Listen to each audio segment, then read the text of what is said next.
Baiklah, Assalamualaikum warahmatullahi wabarakatuh. Perkenalkan, nama saya Indah Nasution, NPM 18036, jurusan Ekonomi Pembangunan, Universitas Bung Hatta. Baiklah, di sini saya akan menjelaskan tentang resiko investasi atau mengenal resiko investasi. Baiklah, dalam setiap hal yang kita lakukan pasti terdapat resiko, begitu juga dengan investasi. Resiko investasi merupakan hal yang mungkin menimpa setiap investor, tetapi sangat bisa dihindari dengan beberapa metode. Baiklah, berikut ini saya akan menjelaskan mengenai resiko-resiko dalam berinvestasi. Nah, apa itu resiko investasi? Resiko investasi adalah tingkat potensi kerugian yang timbul karena perolehan hasil investasi yang diharapkan tidak sesuai dengan harapan. Yang harus disadari oleh para investor adalah bahwa selain menjanjikan potensi keuntungan, investasi juga menyimpan kemungkinan resiko atau kerugian. Nah, dalam investasi terdapat hubungan yang kuat antara keuntungan dan resiko. Semakin tinggi potensi keuntungan, maka semakin tinggi pula tingkat resikonya, dan begitu juga sebaliknya. Nah, selanjutnya yaitu macam-macam risiko investasi. Yang pertama yaitu risiko suku bunga. Risiko suku bunga adalah kemungkinan menurunnya nilai instrumen hutang berbunga tetap sebagai akibat dari kenaikan suku bunga. Nah, setiap kali investor membeli surat berharga yang menawarkan pengembalian dengan tingkat bunga tetap, mereka akan sangat rentan terhadap risiko suku bunga. Nah, hal ini berlaku untuk obligasi dan juga untuk saham preferen. Yang kedua yaitu resiko bisnis.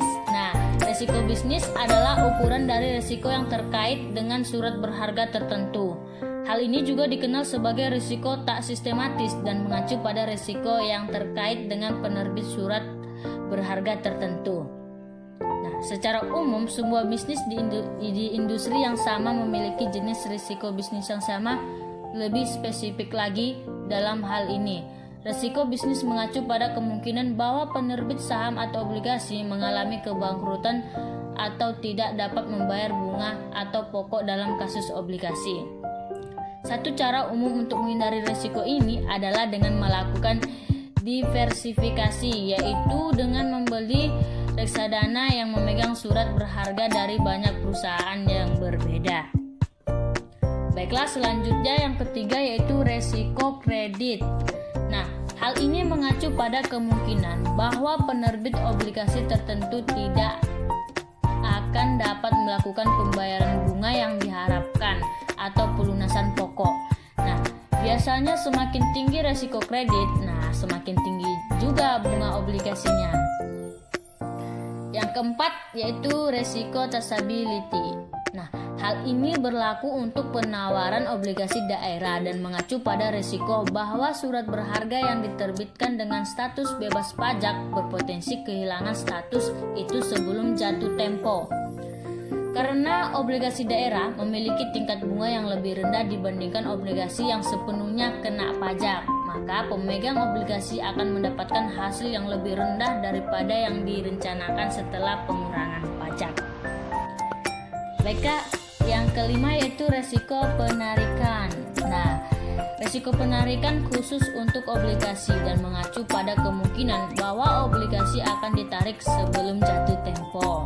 Nah, resiko penarikan paling umum terjadi ketika suku bunga jatuh dan perusahaan mencoba untuk menyelamatkan uangnya, biasanya akan menembus obligasi dengan kupon yang lebih tinggi dan menggantinya di pasar obligasi dengan suku bunga yang lebih rendah. Nah, dalam lingkungan suku bunga yang menurun, investor biasanya dipaksa untuk mengambil lebih banyak resiko guna menggantikan aliran pendapatan yang sama. Baiklah, yang terakhir yaitu resiko inflasi. Nah, resiko inflasi juga disebut resiko daya beli. Resiko inflasi adalah kemungkinan bahwa nilai aset atau pendapatan akan tergerus ketika inflasi menyusutkan nilai mata uang suatu negara. Dengan kata lain, resiko ini